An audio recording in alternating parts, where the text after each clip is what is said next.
In this video, we're going to show you how to look at training courses and how to send out a training notice electronically using the training tracker by Frontline Public Safety Solutions. So as you can see under training courses, I can click those courses. I can see what courses we have built. We can also add new training courses by clicking up here. And under here, you'd put the title, the category, budget category, and specialty, and what mandates complete those courses. Before I go into any further, let me show you how everything's customized. Under categories here, you get to put in whatever categories you wish or what you have for your department. These are just some examples. This would be who's putting on the class or who's sponsoring the class. You have the ability to put in the mileage rates and how much you reimburse per mile. You have the ability to put in what mandates you require, not only the state mandates, but maybe within your police department.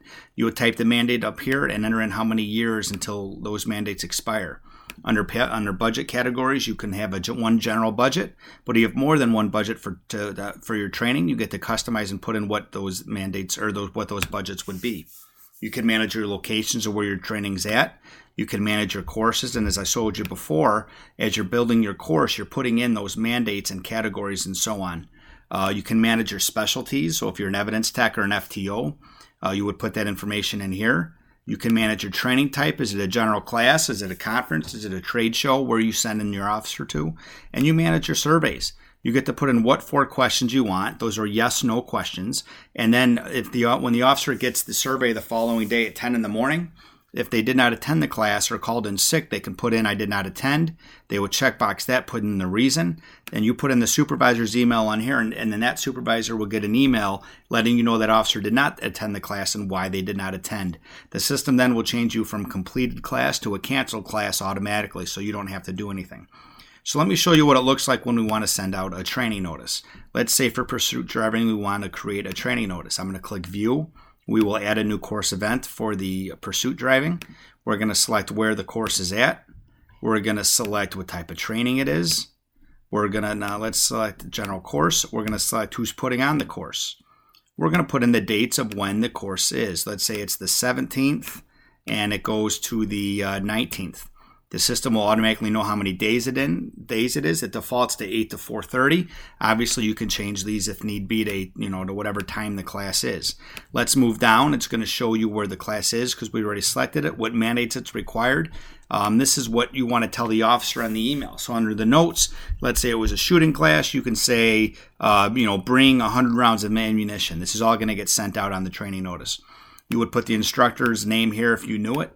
If you know a certificate get issued, make sure to select yes, because you have the ability to upload a certificate after the class is completed.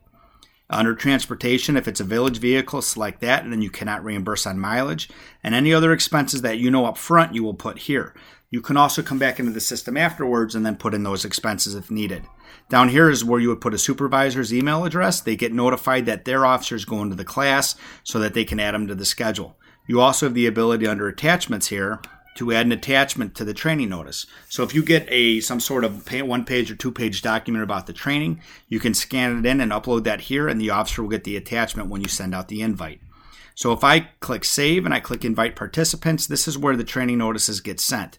So if I select my name here, a training notice will get sent to my name to that officer. You can multi-select by selecting the entire department, or you can select just a couple officers. Whatever you choose works just fine. After you choose that, if on the right, if it's an in-house training, you can select the instructor and you'll click Invite Selected. That right now I just got an error because under my name I already am going to a training on that day. So you can cancel that and know that it just prevents you from double booking an officer. So you can cancel it, or I can invite anyway. I click Invite Anyway and the training notice just got sent out. I can look under here, and it's going to tell you the officers who got sent, what expenses are a part of it, which you can see. You can always edit later on and go from there. But either way, under this section, this sends out all your training notices to your police officers. So on this video, we covered how to create your training notice and how to customize all your categories.